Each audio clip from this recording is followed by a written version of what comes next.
What up guys, Super Metal 983 here bringing us another CD review and of another 2017 release and another 2017 death metal release. I'm trying to get a couple of these out of the way because there's been quite a few death metal releases that have been released so far this year that I feel that, yeah, I need to get on top of those ASAP because we've had some seriously good death metal releases so far. As you know, I've already reviewed Beast Incarnate by Beheaded and Wounds Deeper Than Time by Mortar Skull. If you haven't checked out those reviews, make sure you do. You know, click the channel. You know what to do. But yeah, I thought I'd continue with the death metal mood and review another album that I've been really looking forward to this year. Like the band themselves, I wasn't massively into, but they put up a new song from this album and I listened to it and I was blown away. I was like, whew, that's some killer dark stuff. So I thought, yeah, I'm going to order the album, and there and behold, here we go. But yeah, this is what I'm going to be reviewing for you today. Yeah, this is the new album from the band Antropomorphia, entitled Sermon of Wrath. This is released under Metal Blade Records.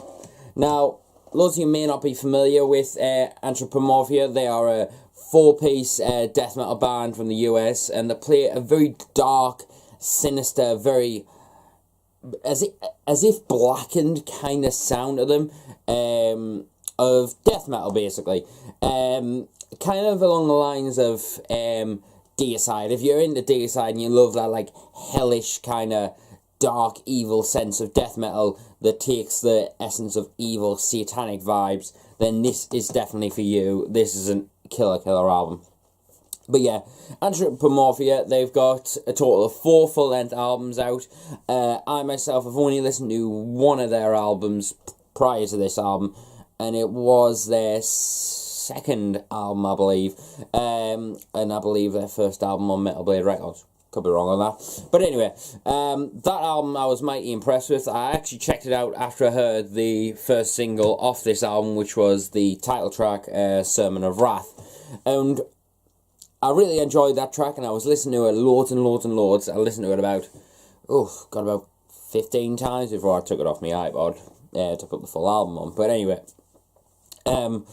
listening to it about 15 times, I was starting to get repetitive, so I was just like, you know what, I'm going to check out some older stuff, see what it's like. And when I heard the older stuff, I was mighty impressed again, and I was like, if this new album is going to sound anything like this, then this is going to be something really cool. But yeah, I picked up this album via UKEM Records. I know I mentioned them a lot there, but seriously, check them out.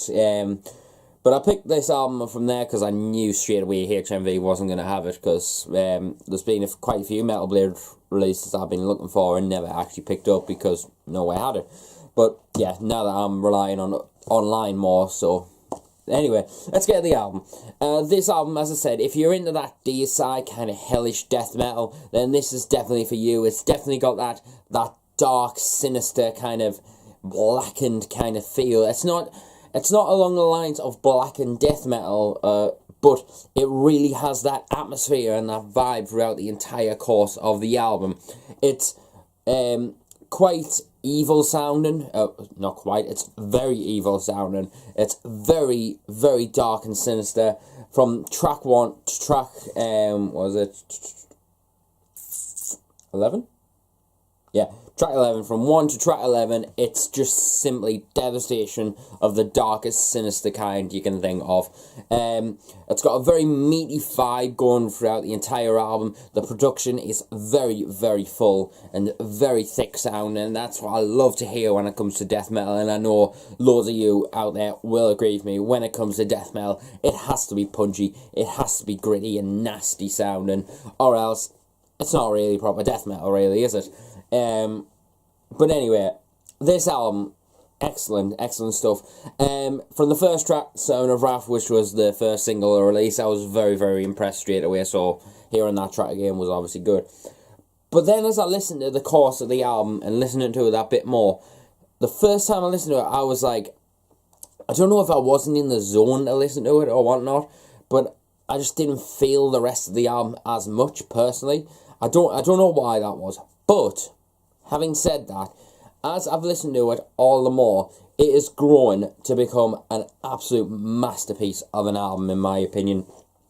I think it's got so much darkness to it that you just can't shake off, but it still keeps that meaty vibe behind there. The meat, I feel, when it comes to it, the darkness, first off, the dark vibes that are across this album and the atmospheres that it creates reminds us of Behemoth and kind of the later era Behemoth, obviously the black and death metal kind of vibes. You can feel that essence in the air when you listen to it.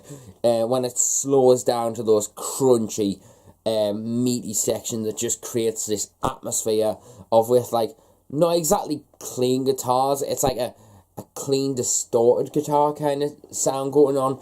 It creates this dark tension in there that's just like creepy and just dark evil shit, and I absolutely love those sections when they come in.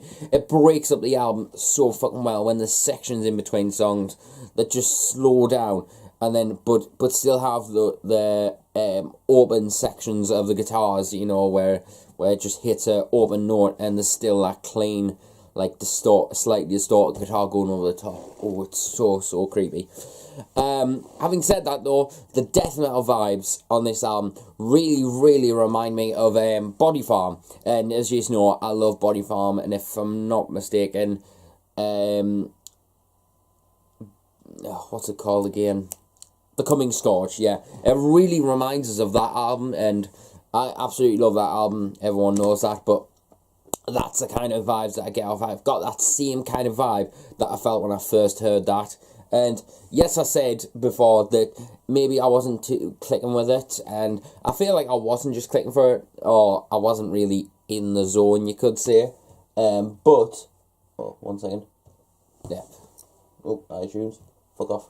Anyway, but yeah, those kind of vibes I really pick up on this album, and I really think the meatiness comes from that. That's what I hear when I come to the Body Farm stuff. That old school kind of death metal feel that's just full of meat and stuff. Kind of and also another band I keep on mentioning besides Deicide is Immolation. Immolation definitely have that dark vibe as well, and I can see that Antropomorphia has that sound in there as well, and it blows me tits off easily. It's absolutely phenomenal to hear the darkness and just sinister vibes that are across this album.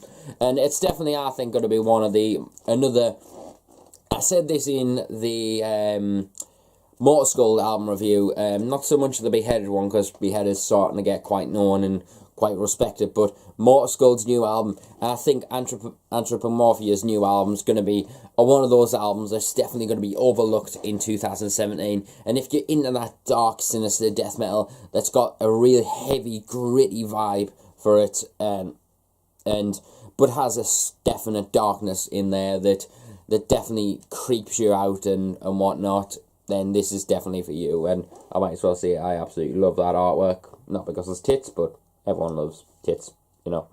But yeah, really cool colours and stuff. I really dig it.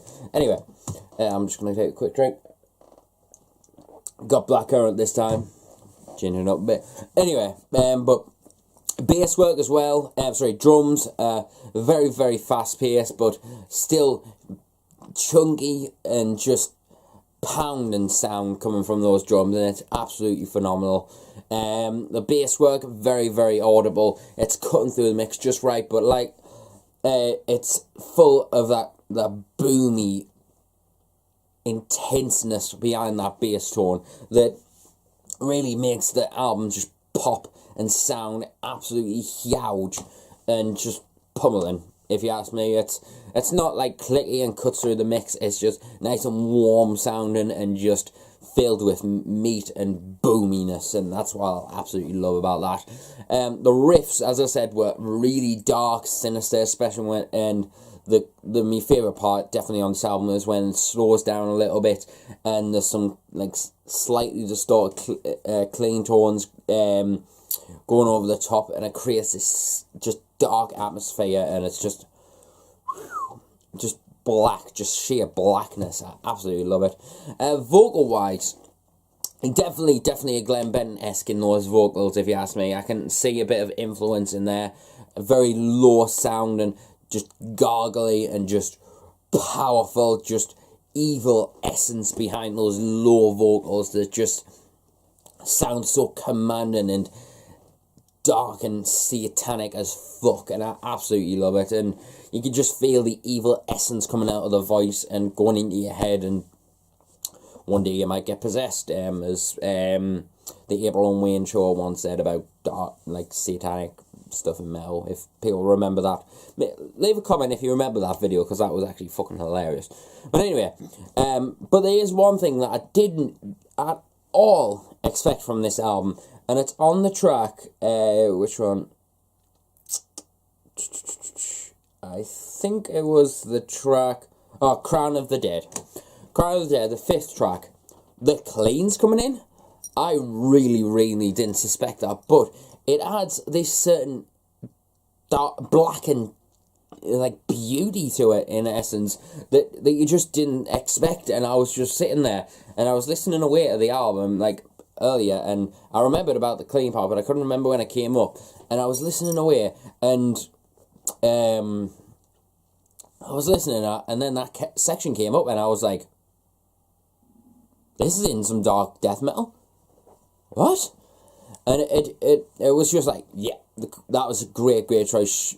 Just yucking it in there, seeing how it does. And I think it actually sounds fucking mint, and just really subtle, and just very well executed right in the centre there. And it just makes you go, yeah, this has got it all. This has got the entire section of stuff. But anyways, this album is absolutely phenomenal. Very dark essence, and just sheer heavy, gritty, kind of old school death metal with a very evil vibe. As I said, if you're a fan of Body Farm, Deicide, Immolation, or even Behemoth, then you may find something to like here. I guarantee it. If you love Deicide, you will love this. And if you don't, then you obviously don't love Deicide. This is actually fucking awesome.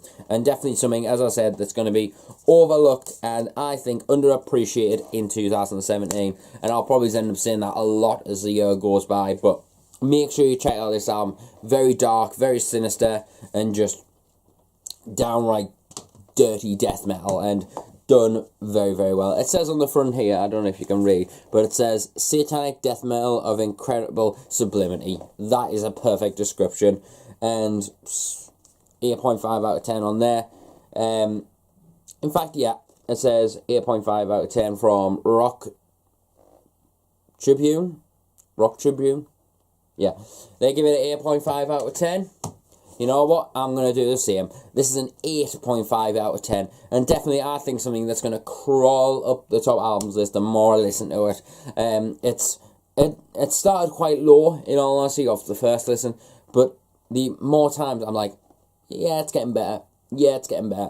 And I think it's going to whittle its way up quite high in the top albums list. But we'll see what happens, because this is an excellent album. And definitely something you need to check out if you're into Deicide, Behemoth, Immolation, or Body Farm. If you're into those bands, links down below where you can check out this album, because Metal Blade Records have put a stream up, which is fucking awesome. I love that record labels are doing that now on their YouTube, so it gives us a chance to listen to cool material. But anyway, make sure you pick up this album. I'll leave a link in the description and where you can check out some tracks and even the full stream, and the Facebook and all the good bits and bobs that you always like to see. And I'll also leave a link to UKEM Records where you can pick up this album for good value. Anyways, 8.5 out of 10. So I'll see you until the next video, and remember, stay metal, and I'll see you later.